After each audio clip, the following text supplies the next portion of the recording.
Certo. Boa noite, pessoal. Tudo bem com vocês?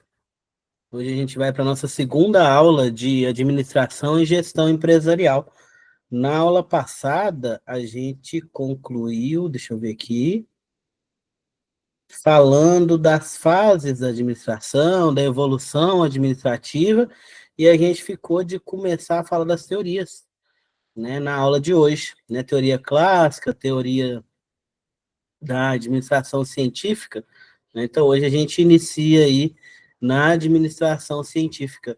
Vou tentar terminar hoje com vocês essas teorias, né? Não sei se eu vou conseguir já começar a aplicação, né? Se eu não conseguir, na próxima aula a gente vê toda a questão da aplicação, mas eu termino com vocês hoje o histórico aí da administração.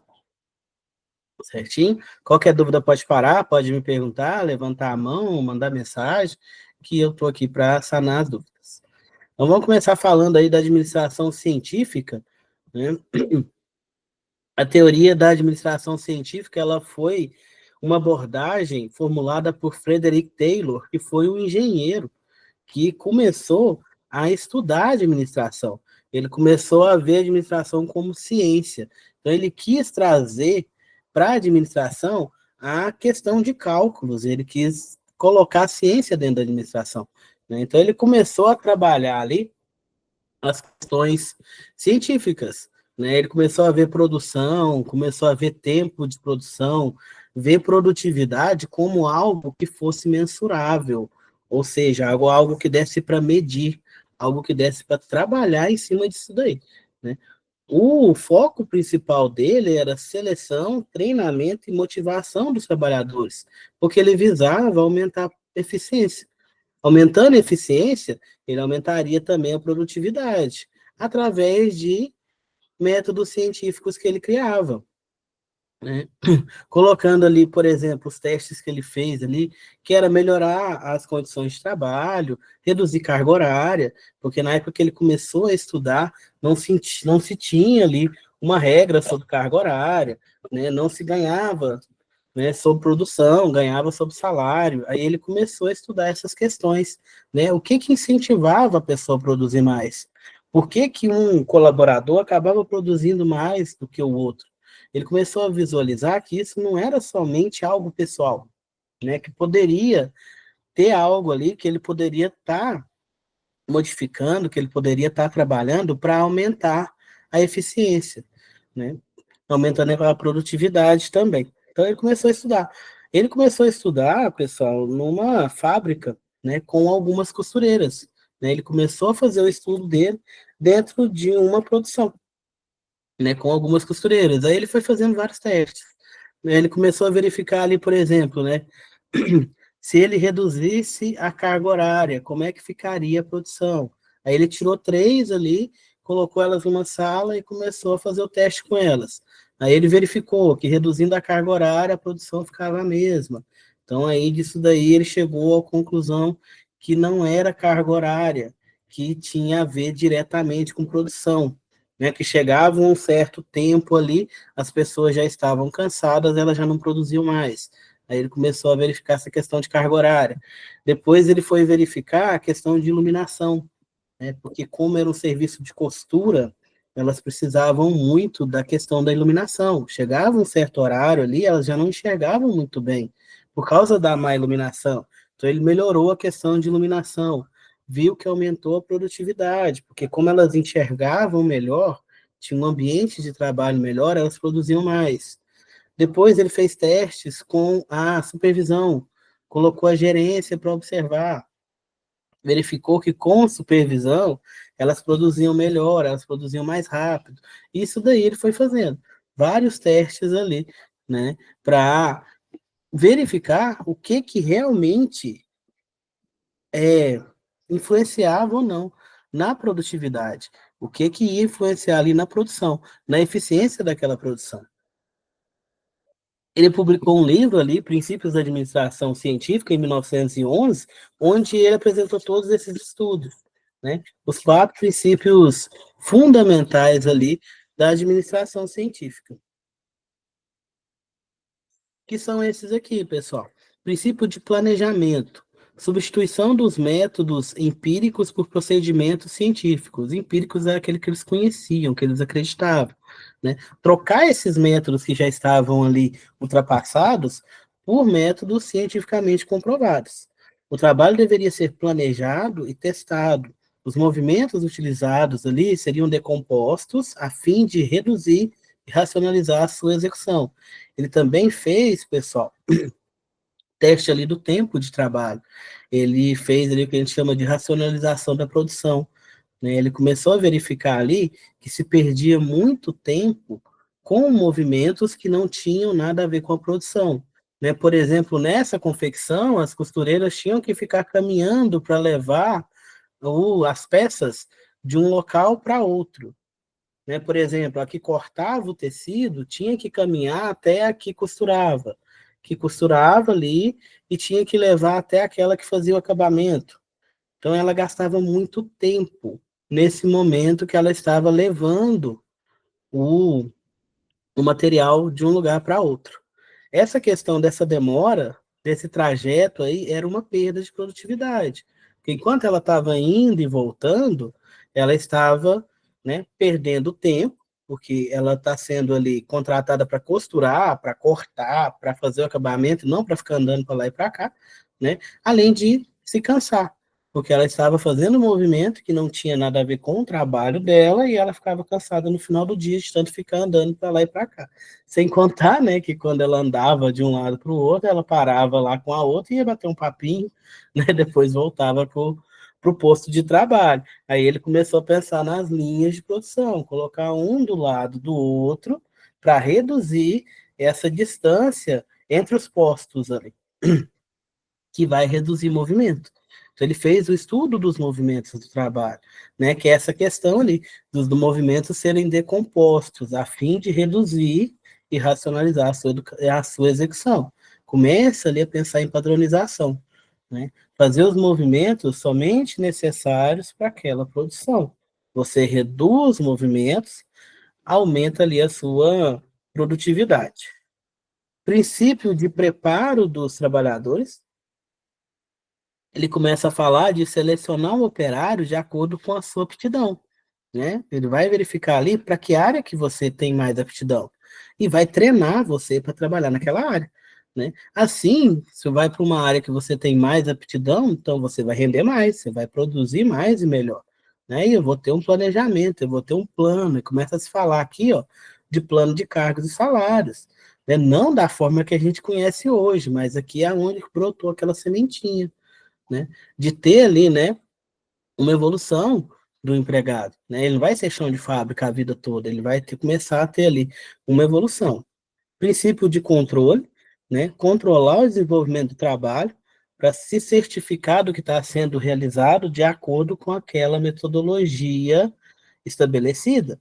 Aqui ele começa a colocar supervisão, a supervisão próxima à execução, né? Ele cria o cargo de supervisor, que antes não existia. A gerência ficava longe, ficava numa sala isolada, não tinha contato com a fábrica. Então acabava que só chegava na gerência um problema quando ele já tinha rodado a fábrica inteira e quando ele já estava em grandes proporções. Então ele trouxe a gerência, né, a supervisão para mais próximo da produção, né? A supervisão, a gerência mais próxima ali, ela vai solucionar o problema mais rápido, além de evitar que ele aconteça, e a supervisão mais próxima, né, garante a produção. O supervisor está ali perto, o pessoal vai trabalhar, né, e vai fazer de forma mais correta possível. O supervisor está ali na cola, então ele também, né, foi através desses estudos que ele verificou através de testes que a proximidade da supervisão e da gerência aumenta a qualidade do trabalho, né? Aumenta a efetividade ali de toda a atividade. Princípio da execução, distribuir as atribuições e responsabilidades para o trabalho ser o mais disciplinado possível, né? Distribuir tarefas mesmo, né? Colocar ali, cada um tem a sua atividade, cada um tem a sua definição de cargo, né? Porque aí cada um cuida do seu. Então, cada um vai ter as suas responsabilidades então vai cuidar daquelas ali e vai ter que entregar resultados em cima daquela ali. Né? São os 4 princípios ali da administração científica de Taylor, ok? Eu estou falando um pouco mais rápido, pessoal, porque tem muita coisa para a gente ver hoje. Tá dando para entender? Tá tranquilo?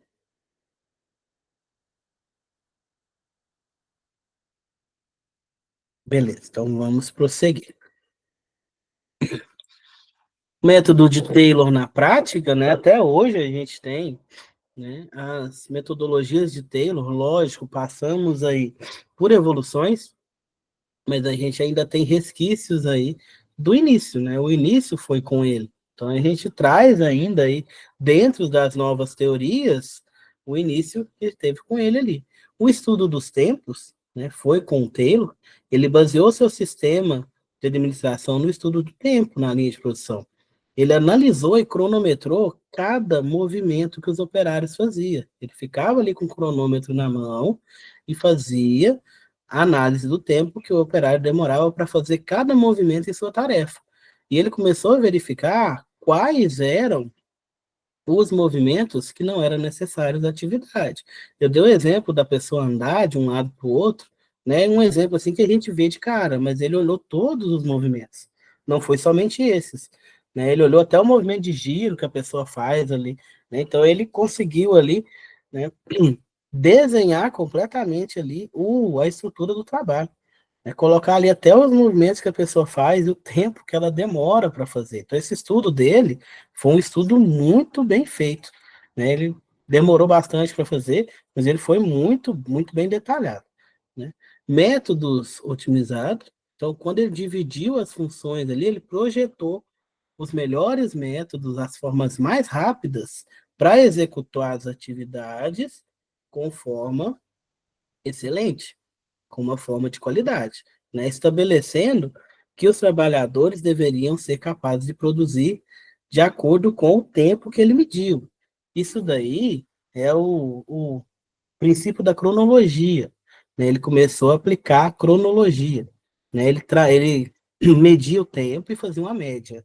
Ele não pegava o tempo do colaborador mais rápido e nem do colaborador mais lento. Ele fazia uma média entre eles e utilizava esse tempo como um tempo padrão para medir o tempo que seria um tempo médio de produção. Então ele jogava isso daí para a fábrica toda, aí ele teria ali um tempo médio de produção para cada peça. Né? Só que aí depois a gente vai ver que isso aí ele foi muito criticado depois, porque ele começou a visualizar as pessoas como se fossem máquinas. Né? Que aí ele começou a considerar as pessoas que nas 8 horas de trabalho ela deveria produzir 8 horas. Né? Deveria produzir da hora que ela entrou até a hora que ela saiu. Então aí depois a gente vai ver que ele foi muito criticado por causa dessa parte, que ele via as pessoas como máquinas, como simplesmente instrumentos no processo produtivo.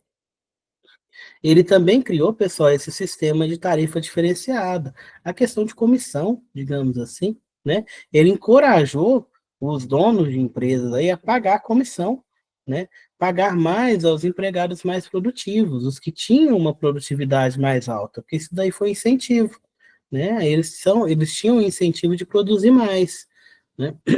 Esse incentivo era cuidadosamente calculado, baseado no lucro da empresa, para que a empresa não tivesse nenhum prejuízo com essa porcentagem que ela dava para os colaboradores que produziam mais.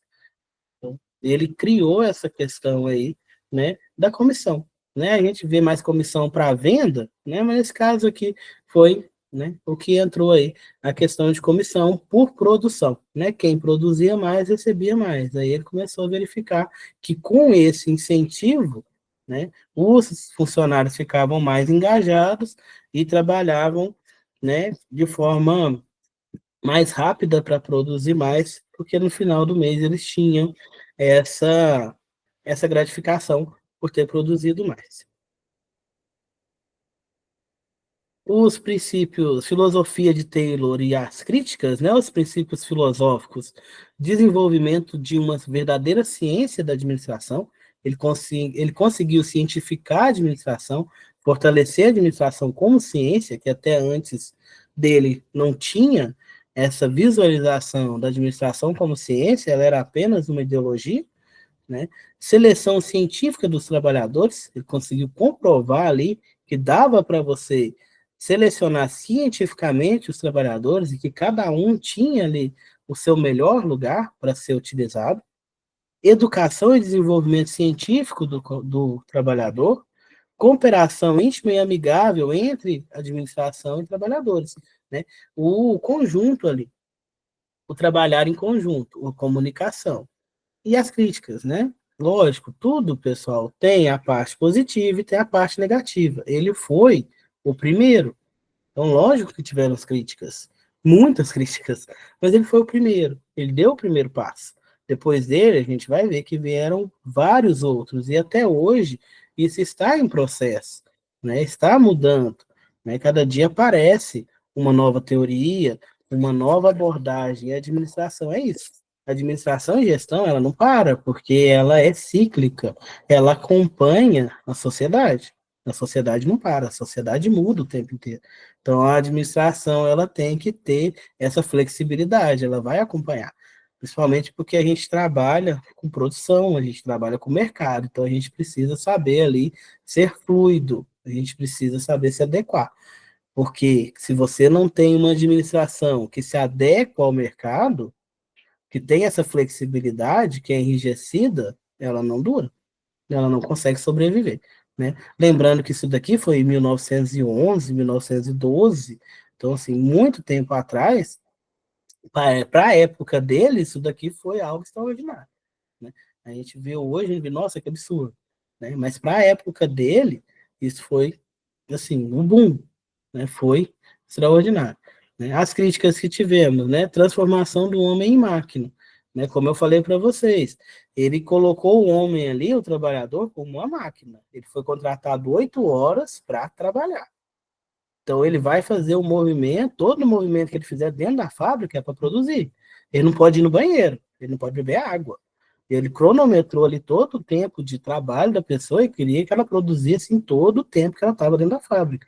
Porque eu estou te pagando é para trabalhar, não é para ir no banheiro, não é para beber água, não é para conversar, não é para tomar lanche, né? Não é para você parar e dar uma alongada, é só para trabalhar. Outra crítica é padronização excessiva do trabalho, ele queria que todo mundo fosse igual, que todo mundo trabalhasse igual. Nessa época que estava na Revolução Industrial, tinha as máquinas, mas ainda tinha muita parte que ainda era manufaturada nas fábricas. Então, assim, não dava para padronizar demais ainda. Então, ainda tinha um pouco ali de mão na massa mesmo. Então, não dava para padronizar demais. E ele tentou padronizar muito. Super especialização do operário, essa questão aqui, ele reduziu o conhecimento do operário dentro do processo produtivo e deixou ele responsável apenas por uma pequena etapa, uma pequena parte do processo, né, que é a parte de especialização. Né, você vai apertar um parafuso só. Aí entra até aquele filme lá do Chaplin, né, Tempos Modernos, que ele fica alienado de tanto apertar parafuso. É nessa época aqui, né, porque ele só apertava parafuso, ele especializou em só apertar parafuso. É a super especialização do operário. Né? Ele só vai fazer isso. 8 horas por dia, de segunda a sábado, ele vai apertar parafuso. Super especialização do operário. Ele desconsidera o lado social e humano, né, a questão de enxergar a pessoa como máquina, de enxergar ela, né, como apenas um apertador de parafuso. Né? Ele faz uma pequena função. Quando ele enxerga a pessoa assim, a pessoa fica completamente substituível. Né? Ele só serve para apertar um parafuso. Ah, morreu? Coloca outro ali que vai apertar o parafuso. Parece de comprovação científica algumas partes ali, porque ele esqueceu o lado humano, né? Os seres humanos, apesar da gente ter as nossas questões iguais, nós somos diferentes, né? Todos nós temos ali, né? Dois olhos, nariz, boca, mas todo mundo é diferente, né? O olho é de cor diferente, o nariz é de formato diferente, né? Então a gente, né, é diferente. Por mais que tente padronizar, nunca vai ficar 100% igual. Restringe-se aos aspectos formais, trata a organização como um sistema fechado, né? Isso daqui foi uma grande questão, né? Ele fechou o sistema, ele olhou só dentro da organização, né? Foi bom? Foi, mas ele esqueceu a parte de fora, né? Ah, vai produzir, vai ter uma eficiência, vai ganhar, não sei o que, não sei o que. Mas e o mercado? E lá fora? Né? O que, que adianta eu produzir? O que, que adianta eu aumentar, diminuir o meu tempo de produção, aumentar a minha produção se eu não tiver mercado para escoar, se eu não tiver marketing para vender? Então ele esqueceu da parte externa. Ele melhorou demais a parte interna, mas esqueceu da parte externa. A gente vai falar disso em próximas aulas, do ambiente interno e externo. Hoje em dia a gente fala dos dois. Não tem como falar de um só. Taylor focou somente no interno. Voltando aí, foi o começo. Ele começou dentro da fábrica. Ele começou a estudar dentro. Como ele estudou dentro, teve aí, né, abertura para o pessoal enxergar e falar, peraí, não é só dentro, eu tenho mais coisa que influencia. Aí começaram a estudar fora.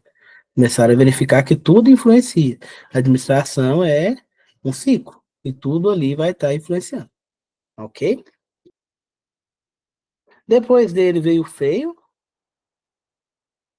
depois assim, quase junto, né? A administração científica se preocupava ali com o aumento da produtividade na fábrica e no trabalho individual. Já Feiel se interessava na organização, né? Ele acreditando que a previsão científica e os métodos adequados dariam resultados satisfatórios. Então ele pensava no todo, né? Ele começou a pensar ali nas operações empresariais. Aqui cortou a fotinha dele ali. Ficou só o terninho dele aqui, cortou a fotinha do feio. O que ele fez, pessoal? Ele dividiu as operações empresariais em 6 atividades que eram relacionadas em técnica, comercial, financeira, segurança, contábil e administrativa. E começou a trabalhar ali com administração como habilidade. Uma habilidade como qualquer outra, que poderia ser ensinada uma vez que a pessoa compreendesse seu princípio. Então, ele não pensou somente ali na produtividade, ele começou já a pensar em outras partes, começou a trabalhar outras questões além da produtividade. Né? A produtividade ali era uma das partes. Ele criou o POCC, né, que vem ali, né, das funções administrativas, que é o prever, visualizar o futuro e traçar o programa de ação, organizar, articular o aspecto material e social da empresa, comandar, dirigir e orientar o pessoal. Junto com o comandar vai ter ali o coordenar, articular esforços e atos das pessoas, e o controlar, que seria verificação, verificar a conformidade com regras e princípios. Ele considera que dentre as várias funções da empresa, a mais importante é a de prevenção, né, no caso, prever, organizar, comandar e coordenar e controlar, que é o POCC, que a gente fala. Essas funções formam um ciclo administrativo que deveria ser aplicado em todas as organizações. Então, ele entra com a previsão, com a organização, comando, coordenação e controle. Algumas literaturas trazem somente como comando, coordenação e controle, não coloca o comando, tá, pessoal? Aí é por isso que chama POCC. Feio trouxe aí para a gente 14 princípios, vou passar mais rapidamente, na apostila de vocês está bem detalhado ali, só para a gente não perder muito tempo. Divisão do trabalho, assim como o Taylor, ele também trabalhou com essa questão de especialização do trabalho. Quanto mais a pessoa se especializar, mais eficiente vai ser seu trabalho, ele ainda vai reduzir ali o conhecimento da pessoa no processo, a pessoa vai fazer uma pequena parte de um processo inteiro, né? Isso daí vai ser ilustrado na linha de montagem moderna, né? Cada um faz a sua pequena parte de um todo. Autoridade, os administradores são autoridades, eles dão ordem para o que vai ser feito, então eles têm o direito de comandar, né? Então eles têm que ter essa autoridade. Disciplina, as pessoas precisam respeitar as regras da organização, né? De acordo com a hierarquia, né? De quem está governando ali naquele momento. A disciplina resulta de uma boa liderança em todos os níveis da organização. Então, respeitar a hierarquia, né? Unidade de comando. Cada empregado deve receber instruções de apenas uma pessoa. Então, vai ter aquela hierarquia, né? Cada um vai ter o seu superior e vai responder somente a ele, e esse superior vai responder ao superior dele, né? Chegando até um superior geral. Unidades de direção. Dentro de uma organização, a gente vai ter várias unidades ali de direção, seguindo essa hierarquia, subordinação do interesse individual, né? Em qualquer empreendimento, o interesse do empregado não deve ter precedência ao interesse da organização, né? Ou seja, o interesse do todo prevalece ao interesse individual. Então, tem que ser da equipe, tem que ser da organização total, não somente de uma pessoa. Remuneração, a compensação sobre o trabalho realizado tem que ser justa, tanto para os empregados quanto para os empregadores, né? Não tem dessa de o empregador ganhar lucros exorbitantes, enquanto os empregados estão praticamente passando fome. Então, ele entrou com essa questão ali de melhora salarial, né? Enquanto o Taylor vinha com bonificações, o Feio já veio com melhora salarial, equiparação mesmo, né? Não adianta o dono da empresa, né, lucrar milhões enquanto seus funcionários passavam fome.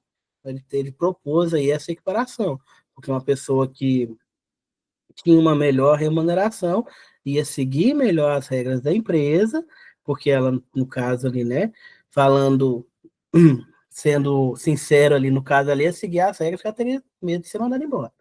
Como ela tinha um salário bom, né, ela ia ficar ali, né, seguir com disciplina as regras que estavam dentro da empresa. Então, seria mais fácil comandar essas pessoas. Então, ele fala dessa questão de remuneração. Uma remuneração boa, né, você tinha um poder ali sobre a pessoa. Centralização, diminuição do papel dos subordinados na tomada de decisão, ou seja, a decisão é centralizada, ela vai ser somente repassada para os subordinados, e hierarquia, né, como eu falei para vocês, uma linha de autoridade numa organização vai por ordens de escalões, começa lá de cima e vai descendo, a ordem vem lá de cima. Ordem, os materiais e as pessoas devem estar no lugar certo, na hora certa. As pessoas devem estar nos serviços ou cargos para os quais sejam mais capacitadas, né? Então, não vai ser supervisor, não vai ser gerente o filho do dono, só porque é filho do dono. Tem que ser alguém que seja capacitado para qual. Ele também falou sobre isso, sobre essa questão aí, pessoal. Ele deu uma cutucada aí, né? Que para ser, por exemplo, supervisor, gerente, tinha que ser alguém que conheceu o processo, né? Ele fala sobre isso. Alguém que conhece o processo, que veio lá do chão de fábrica, que passou por tudo ali, que conheceu para poder ter autoridade para falar, para ter propriedade na palavra. Então, ele defende essa parte também. Equidade, os administradores devem ser amigáveis e justos com seus subordinados, né? Precisa ter essa relação amigável entre os administradores e os seus subordinados, para que tenha uma relação boa de trabalho, né? Ele começa a gerar essa questão de liderança, né? Aqui começa a nascer a sementinha de liderança. Estabilidade de pessoal, uma alta taxa de rotatividade de empregados estraga o funcionamento de uma organização. Isso a gente vê até hoje, né? A gente pode comprovar isso. Empresa que não para ninguém, que tem uma rotatividade muito alta, alguma coisa tem, né? Algum problema tem. E não demora, gente, essas empresas que têm uma rotatividade alta demais, não demora a empresa entrar num buraco ou ter uma crise muito grande. Então, a empresa que tem rotatividade alta de funcionário é porque tem um problema muito grande para resolver. Então, aí, Feio já tinha falado isso lá em 1925. Uma alta taxa de rotatividade estraga o funcionamento de uma organização. Porque a pessoa, a organização, ela perde a cultura. Vai entrando, vai saindo, vai entrando, vai saindo gente. As pessoas que entram ali, elas não têm tempo de se adaptar, né? Que a pessoa se adapta à empresa e a empresa se adapta às pessoas também. Aí vai mudando todo mundo, a empresa vai perdendo a cara, vai perdendo a cultura, vai perdendo aquela forma da empresa, né?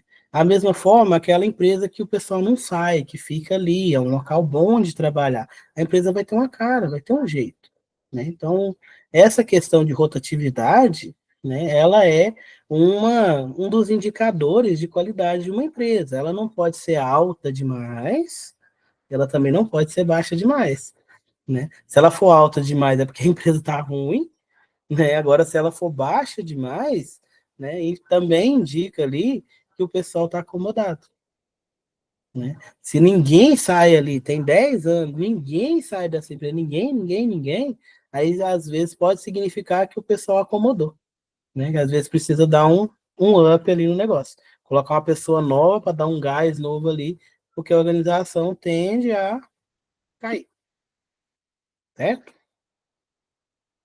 Iniciativa: os subordinados devem ter liberdade de conceber e concretizar seus planos, ainda que disso possam resultar alguns erros. Então, eles têm que ter ali, né, confiança. Confiança dos gestores para que eles possam ali dar as suas sugestões, né, e tentar. Lógico, né, dentro de alguns parâmetros, né? Não é qualquer ideia também que eles vão colocar ali e deixar, né, o negócio moer ali e estragar tudo. Espírito de equipe: a promoção de um espírito de equipe dará sentido de unidade à organização.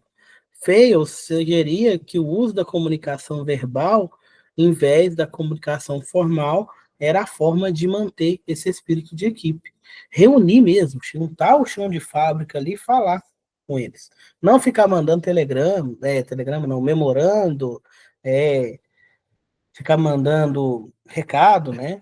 Pegar e falar, né? Então ele via essa questão, né? Que se a empresa fosse mais unida ali, né, se pegasse esses 14 princípios ali, teria uma melhora na questão de administração. O Taylor, ele pegou ali a questão do Taylor e deu uma melhorada nela. A gente já está vendo aí, né, que ele não foge demais das questões de Taylor, né, e colocou outras questões que ele achou importante, né? Ele já começou a humanizar um pouquinho mais o que o Taylor fez.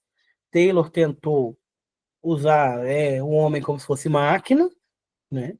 O Taylor já começou, ou Fayor, perdão, já começou a trazer ali um pouco mais de humanidade para dentro das fábricas, né? Melhorar a relação administração, colaboradores, gerência, chão de fábrica, né? Ela vai melhorando. E a gente vai ver que vai melhorar cada vez mais. Tranquilo? Bora lá. Abordagem estruturalista. Agora entra aí a questão das estruturas. A definição: administrar é, sobretudo, planejar e organizar a estrutura de órgãos e de cargos que compõem uma empresa, dirigir e controlar suas atividades.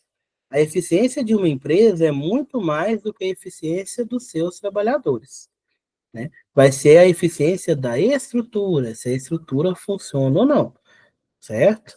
Teorias principais, a gente vai ter ali a teoria da burocracia, que é de Weber, e a teoria estruturalista, que tem vários pensadores ali que contribuíram para ela.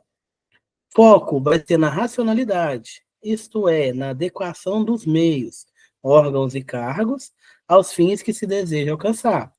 Estrutura e ambiente organizacional. Aqui ele já está excluindo de novo as pessoas, já está pensando agora na estrutura. Vamos lá. Teoria da burocracia de Weber. Burocracia, a gente tem hoje como conceito aí de coisa chata, de documentação, de muita coisa ali, né? Mas não é, tá, pessoal? No caso, a burocracia, ela vem de é, regulamento, certo? De coisa certa, de documentação, de regra.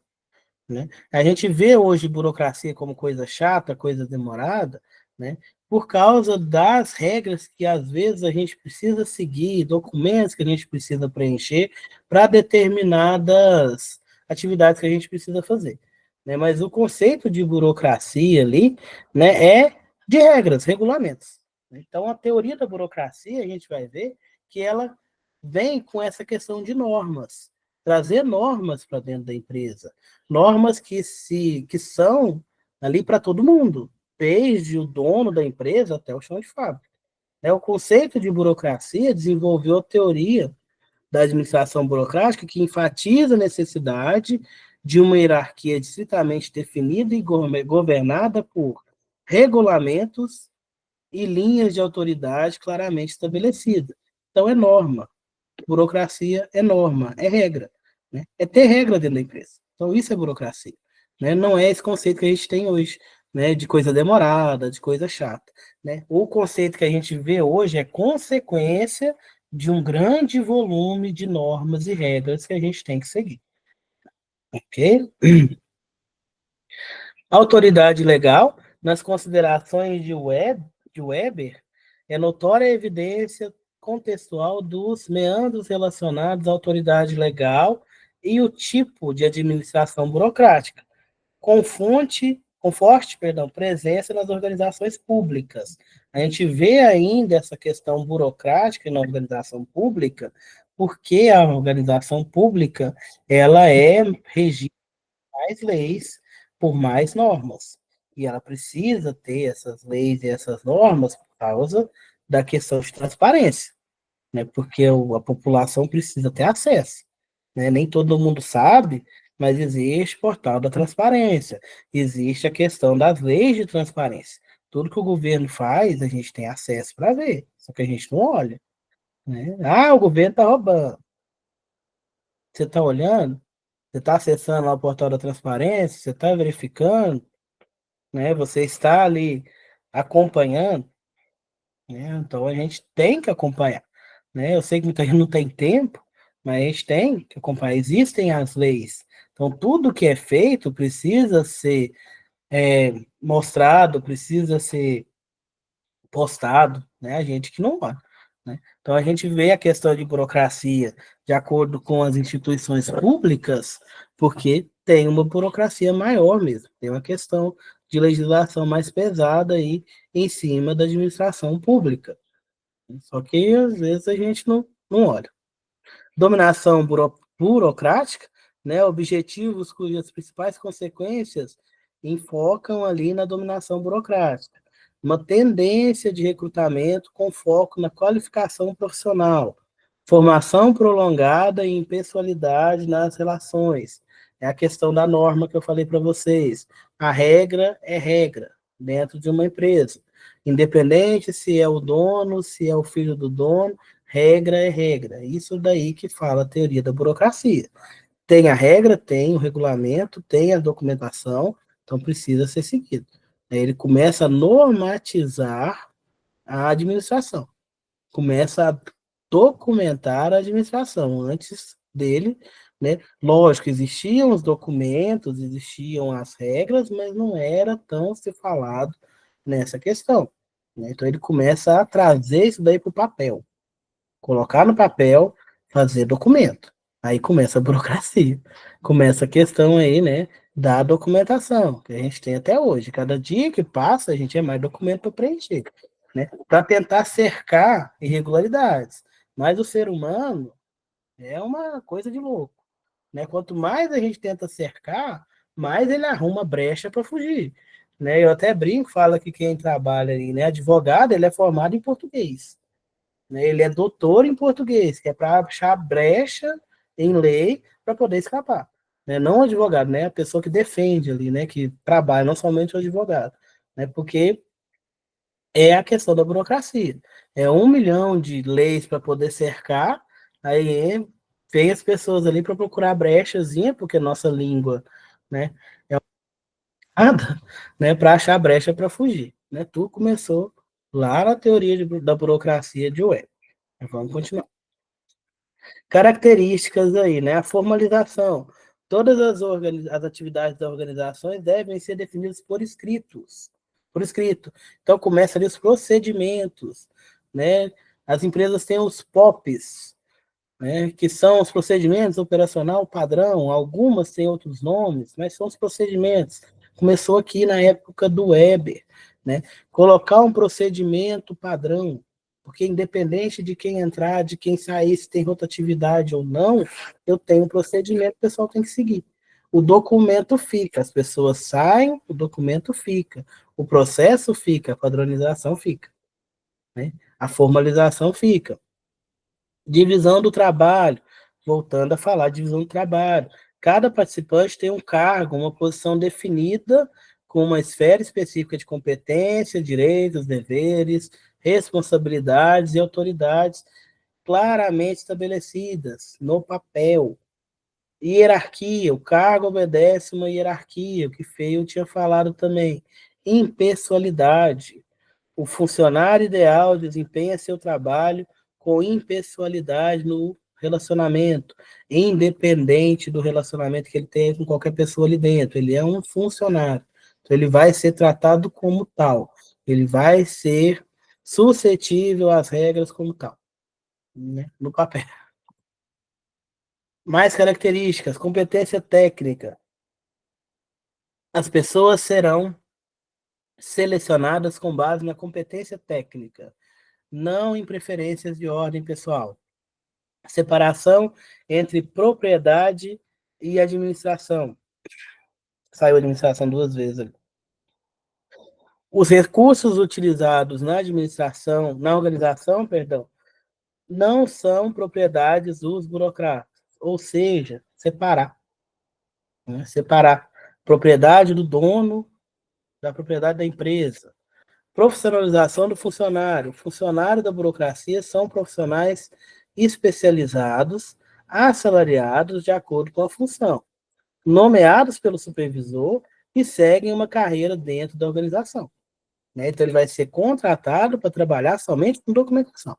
Eu vou ter uma pessoa ali específica para trabalhar com essas regras, com essa documentação, para inserir essa questão burocrática dentro da minha empresa e fazer cumprir ela, né? Trabalhar com ela ali e fazer cumprir.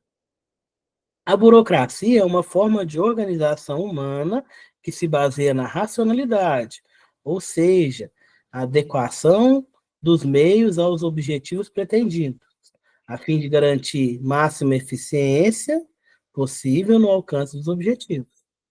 Né? Então, seguir as regrinhas ali. Teoria estruturalista desenvolveu-se a partir dos estudos sobre as limitações do modelo burocrático. Então, uma teoria vem em cima dos erros, dos defeitos da anterior, né? Então, ela veio aí, né, das limitações do modelo burocrático, né, que considera ainda um sistema fechado e mecânico, onde a organização ali ela é concebida como um arranjo estático, parado, né? E as peças têm um funcionamento previsto, ele vai prever tudo. A partir do modelo burocrático, os estruturalistas entram com o conceito de sistema aberto, né? E começa a verificar as contribuições ali humanísticas, começa a verificar que tem mais coisa, não é somente aquilo ali, aquele sistema fechado. Entra o conceito de estrutura. A teoria estruturalista baseia-se no conceito de estrutura. Estrutura é um todo composto por partes que se interrelacionam. Portanto, o todo é maior que uma simples soma das partes. Partes que se relacionam é muito mais do que partes que se somam. Não dá para eu separar o financeiro do administrativo, porque os dois dependem um do outro. Não dá para eu separar a produção de vendas, porque os dois se completam ali, os dois se interrelacionam. Né? Eu preciso saber quanto que eu vendi para saber quanto que eu vou produzir. Então, eu tenho essa interrelação. Isso é estrutura. A estrutura não é somente ali, né, separado as partes. Um vai depender do outro. Né? Nas grandes empresas, a gente fala que um é cliente do outro, porque eles têm essa interrelação. Isso daí é uma estrutura. Tem toda uma estrutura. Um depende do outro, um é cliente do outro. Dentro de um processo maior, cada etapa vai depender da outra etapa para que possa, né, ser desenvolvida, se desenvolver. Isso significa que os sistemas organizacionais não são uma justa posição de partes, mas um sistema complexo que se relaciona e se interage.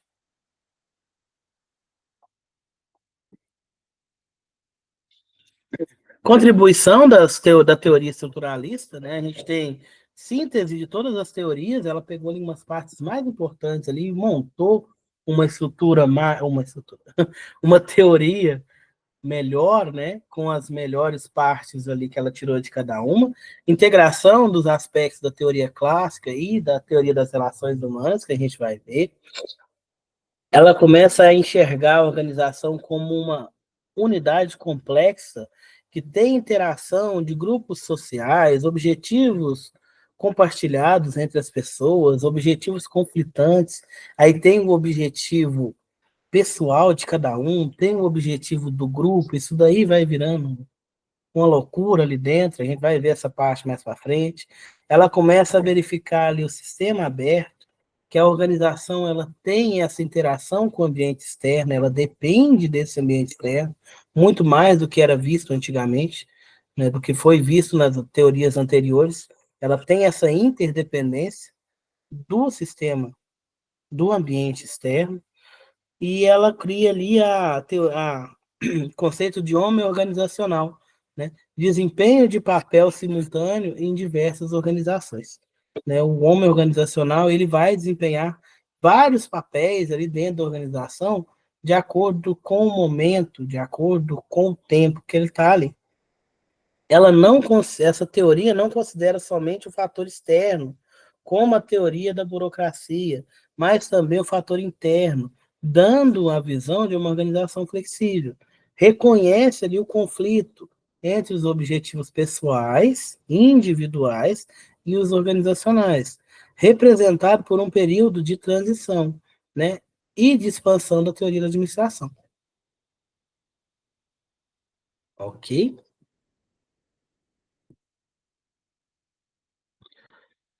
Agora vamos para humanista e comportamental, que são as mais recentes. Agora a gente deixa de falar um pouco de estrutura, de produção e começa a voltar para o ser humano, para o comportamento, e como isso daí vai ser influenciado pela organização e como isso vai influenciar a minha administração e o meu processo produtivo. Surgimento da abordagem humanista. Na abordagem clássica, a gente não teve uma eficiência e harmonia esperada. Teve a Grande Depressão, que foi a quebra da Bolsa de 1929, vocês viram lá na apostila, né? E depois vieram novas perspectivas. O foco mudou do homo econômicos para o homo social, né? Passou de ser aquele foco do homem que precisava de dinheiro somente para o homem que precisa de viver em sociedade, né? O foco do ser humano agora não é somente trabalhar para sobreviver. Ele tem o trabalho agora como algo que vai contribuir para a realização pessoal dele. Né? Antes, o homo econômicos, ele era um homem que precisava trabalhar, né? Homem, quando eu falo homem, pessoal, é ser humano, tá? Era um ser humano que precisava trabalhar para viver. Né? Agora, o homem social, ele precisa ali de trabalhar, porque o trabalho ele vai trazer para ele uma alegria, né, ele vai trazer para ele uma realização pessoal. Né? Ele começa a ver o trabalho como uma realização. Né? A pessoa que trabalha ela é melhor vista do que a pessoa que não trabalha. Né? Então mudou, né, esse foco para o homo econômico para o homo social. Características principais da abordagem humanista, né? Participação. Todos os funcionários vão participar ali da tomada de decisão, né? Agora o funcionário ele quer participar, ele quer sentir presente, ele quer sentir que faz parte daquela organização, ele quer se sentir importante, ele não quer ser somente uma peça, né? Ele não quer ser somente ali algo que é substituível, ok? Afetividade, compreensão de aspectos emocionais, né? Então começa a se enxergar a pessoa como pessoa, né? Uma pessoa que tem emoções, né? Que vai às vezes escolher ficar num local que ela se sinta melhor, né? Não porque ela ganha mais, né?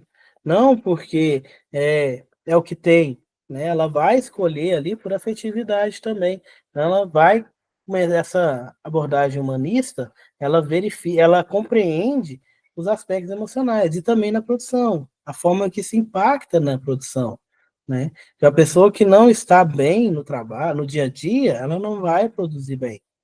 Então entra essa questão de efetividade, espontaneidade, quebra do controle hierárquico excessivo, né? Redução ali na distância entre o chefe e, né, o subordinado. Tanto que não se fala mais chefe e subordinado, não se fala mais patrão e empregado, é líder e liderado, né? Líder e equipe, né? Quebra essa distância, aproxima essa distância, né? A pessoa agora ela tem mais facilidade de chegar no seu gestor, no seu líder e conversar, né? Ela vai ter ali uma abertura maior, ela se sente parte do processo, ela se sente ouvida, né? De forma que ela fica mais feliz em estar ali e trabalha de forma mais eficiente, vai produzir melhor, vai trabalhar melhor porque ela se sente parte daquilo ali. Ela não está ali somente para ganhar o salário. Ela faz parte daquele local, ela faz parte daquela organização, ela faz parte daquele processo. Ela se sente uma peça importante daquele quebra-cabeça, daquela organização em si. Experiências de autor, né? Ele fez uma investigação ali sobre iluminação e produtividade. Começou, né, lá em 1933, né, essa questão de bem-estar. Bem-estar dentro das organizações. A primeira coisinha que eles verificaram foi sobre a iluminação. Né? Um local, pessoal, que tem uma baixa iluminação, ele traz para as pessoas um sentimento depressivo. O índice de depressão aumenta muito, por exemplo, no inverno e em tempos mais chuvosos, por causa da falta da luz do sol. Né? Então, locais que têm uma iluminação muito baixa, né, você vai ter pessoas que tendem a estar mais deprimidas. Consequentemente, vão produzir menos, né? Isso daí tem estudos que comprovam isso daí, né? Então começou lá em 1963 a investigação sobre iluminação e produtividade. Então melhoraram a iluminação de certos locais e verificaram que quanto melhor a iluminação do local, melhor era a produtividade. Já era o início aí de melhora no ambiente de trabalho. Melhora das condições para que a pessoa se sentisse melhor, né?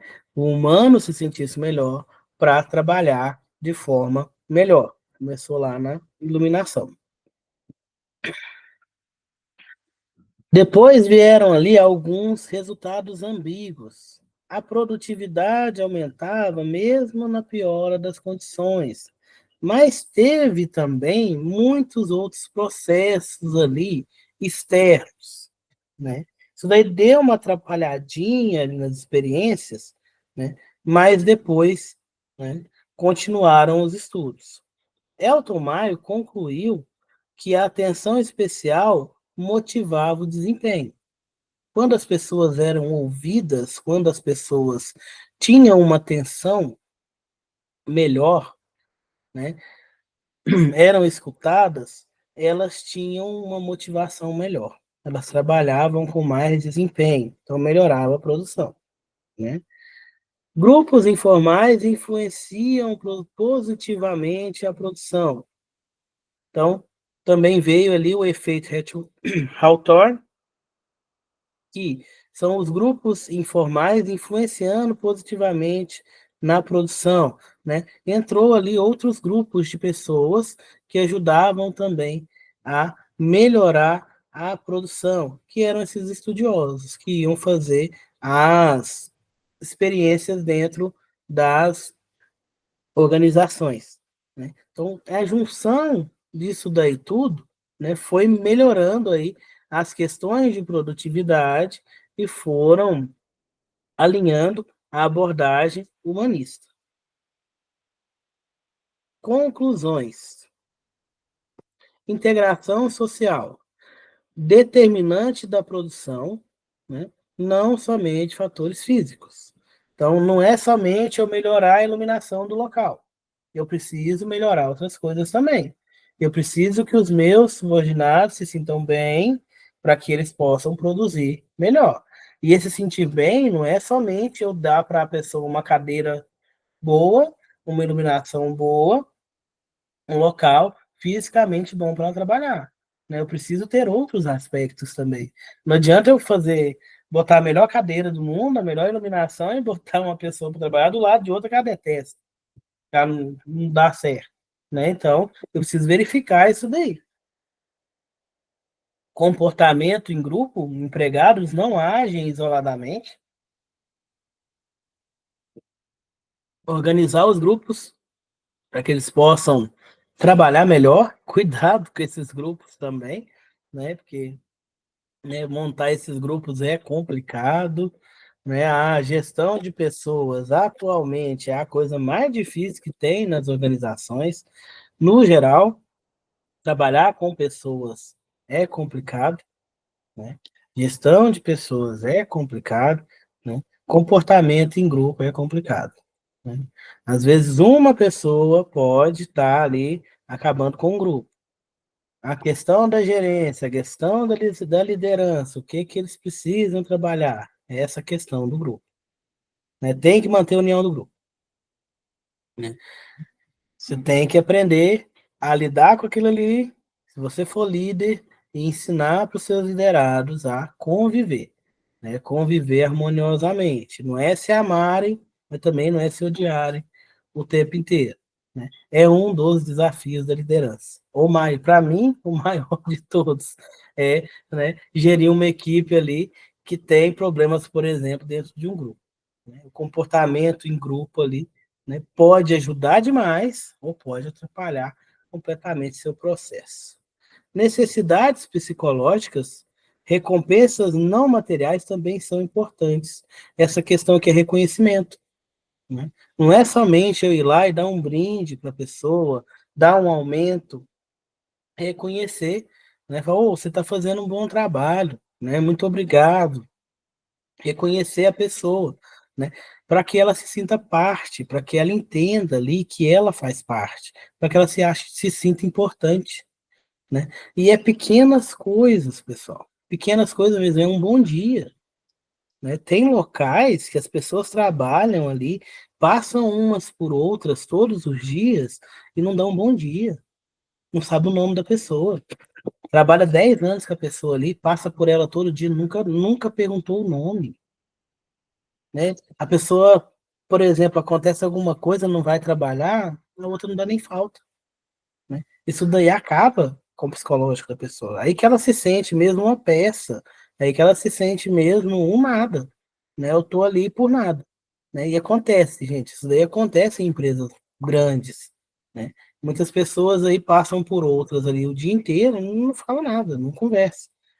Então, a gente tem necessidade psicológica, a gente tem necessidade de se sentir parte de algo, né? Então, é um bom dia que você dá para a pessoa, um muito obrigado que você fala, é um perguntar o nome, chamar a pessoa pelo nome, né? Às vezes, só de você falar bom dia, fulano, falar o nome da pessoa, ela já se sente melhor, né? Então, essas necessidades psicológicas aqui também fazem parte ali do bem-estar do seu funcionário, né? Conteúdo dos cargos, né? Rotação de funções combate a monotonia. Tem locais que se trabalha com essa questão de rotação de função. Tem gente que adora, tem gente que detesta, né? Mas isso é muito bom, porque aí você acaba conhecendo todo o processo, né? Eu já trabalhei em locais assim que eu fazia rotação de funções, assim, é muito bom, que a gente aprende muita coisa. É um pouco desafiador, né? Não vou falar que é ruim, é desafiador, né? Porque aí você vai aprendendo muito, você aprende o processo inteiro, né? Aí, senão que você começa a pegar você pega ali uma parte, você está bem numa parte, você já está entendendo tudo, você pula para outra. Mas aí você aprende o processo inteiro, você não fica estagnado num local só, né? Isso é muito legal, isso é muito interessante. Empresa que faz isso daí, ela qualifica melhor o seu funcionário. Então, ela tem um funcionário ali tarefas, multifunção, né? Então ele pode atuar em qualquer frente, porque ele já passou por todas as frentes.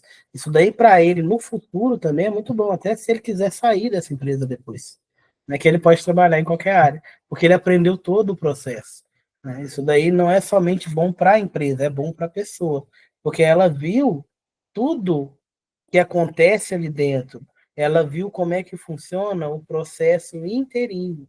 Ela sabe a importância de cada pedacinho, de cada atividade que é feita dentro daquela empresa.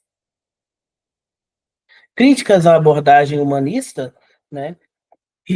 Visão inadequada, alguns consideram as experiências artificiais e tendenciosas, mas tudo que é em ciência humana, às vezes é muito criticado, né? Porque diferente de é, amostragens científicas, quando a gente tem conteúdos humanísticos, a gente tem essa questão, né? Então abre muita discussão. Inaplicabilidade, empresas priorizam lucro ao invés do bem-estar. Mas temos exemplos aí de empresas que têm lucros enormes aí aplicando a questão do bem-estar. Um exemplo é a Google. A Google é uma empresa aí que trabalha muito essa questão de bem-estar, né? E ela vem há muito tempo aí trabalhando essa questão. Obviedade, né? Conclusões consideradas óbvias por psicólogos. É óbvio, mas o pessoal não colocava, né? Não colocava em prática. Limitação experimental, né? Foram pesquisas feitas em campos pequenos de variáveis, né? Pequenas aberturas. Perdão, perdendo a voz. Abordagem comportamental, né?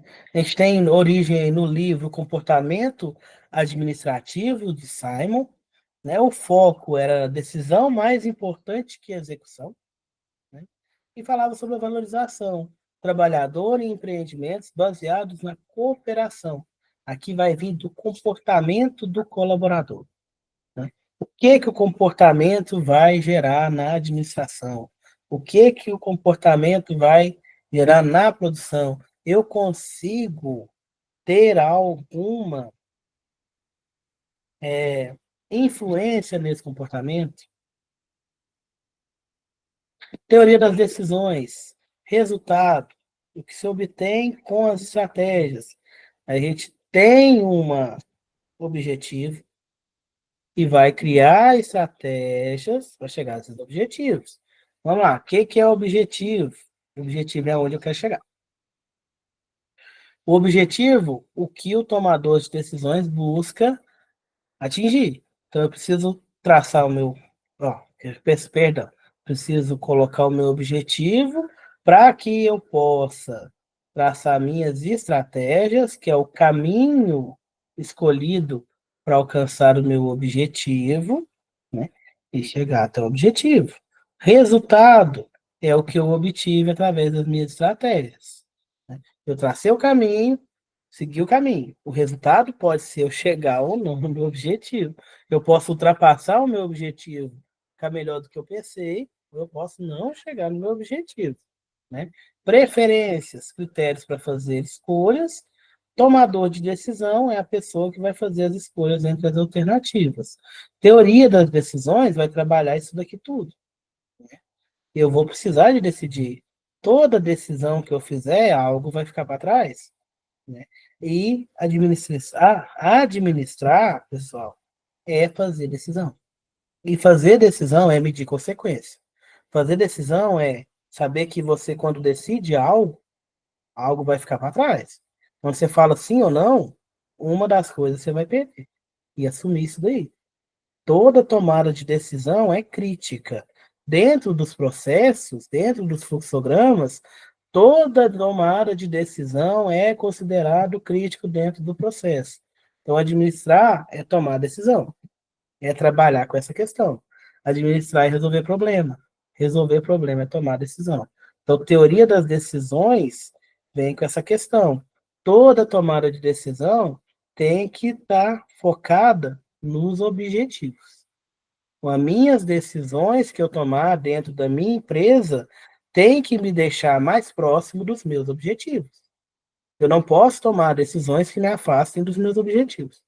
Então, eu preciso traçar os meus objetivos, primeiramente, traçar minhas estratégias e as minhas decisões precisam me aproximar do meu objetivo. Lógico, durante o meu caminho eu posso dar uma desviadinha, né? Mas eu não posso afastar demais do meu objetivo. Isso daí que fala na teoria das decisões.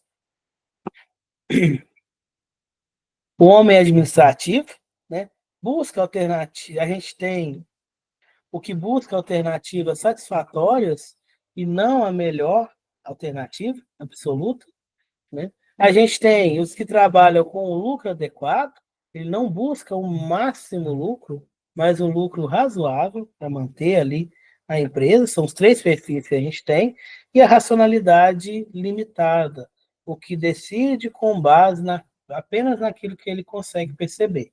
Então a gente tem esses três perfis aqui, né, que trabalham dentro dessa teoria das decisões. As decisões serão influenciadas pelo perfil do homem administrativo.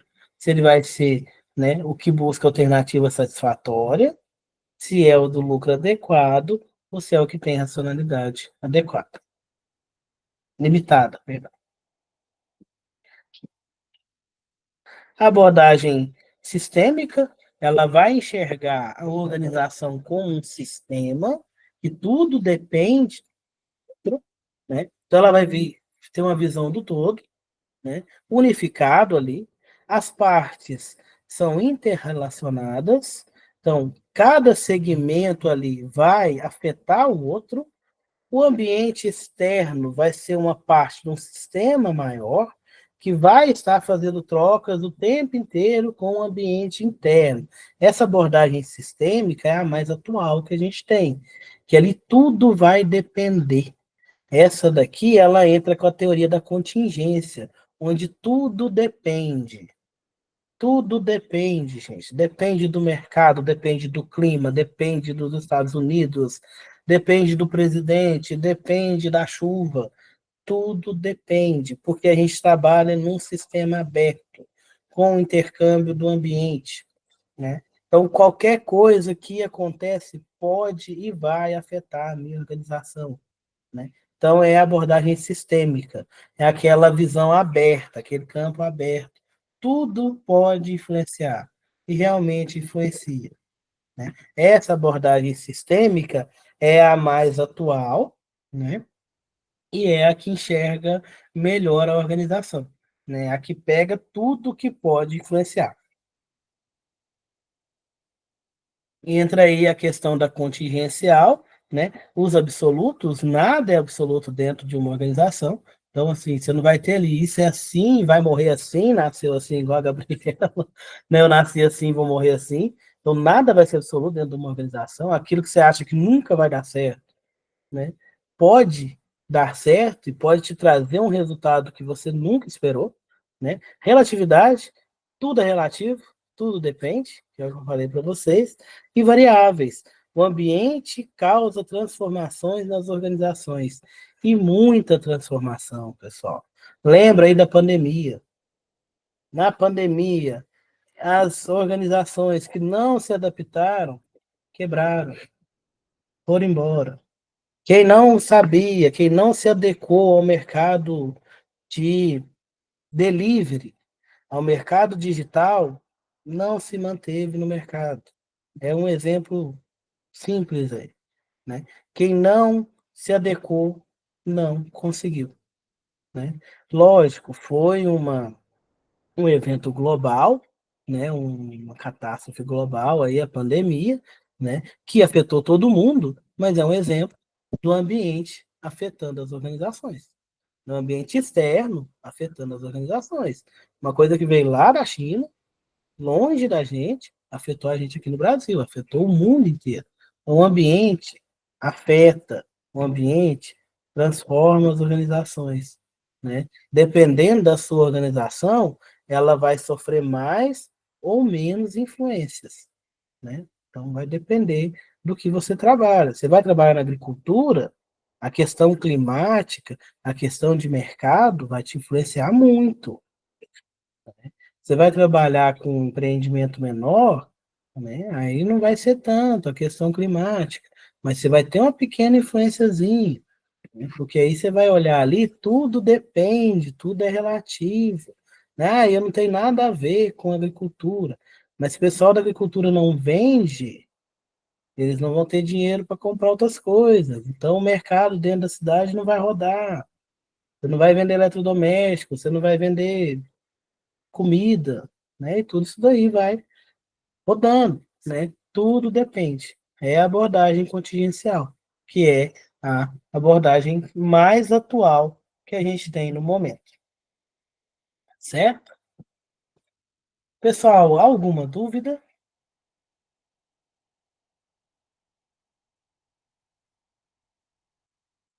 Conseguiram entender as teorias, as abordagens, certinho? Então, eu acho que hoje a gente fica por aqui, tá bom?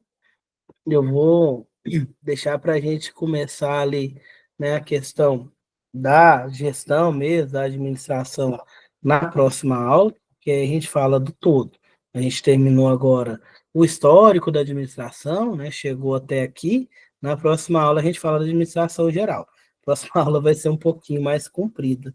Eu vou ver se a gente consegue colocar ela mais cedo, e aí a gente faz ela um pouquinho maior, porque vai ser um conteúdo maior, tá, pessoal? Que aí eu preciso concluir a apostila com vocês, né? Eu acredito que esse conteúdo eu fui até a página 48, se eu não me engano. Aí na próxima aula eu preciso concluir. Então eu vou ver se eu consigo colocar essa aula com vocês às 19 para a gente ter um prazinho maior para conversar, tá bom? Qualquer dúvida eu estou à disposição, né? Vocês têm meu WhatsApp, eu vou deixar no slide e eu mando para a tutora também o slide para vocês estarem estudando, ok? Muito obrigado, boa noite e até a próxima.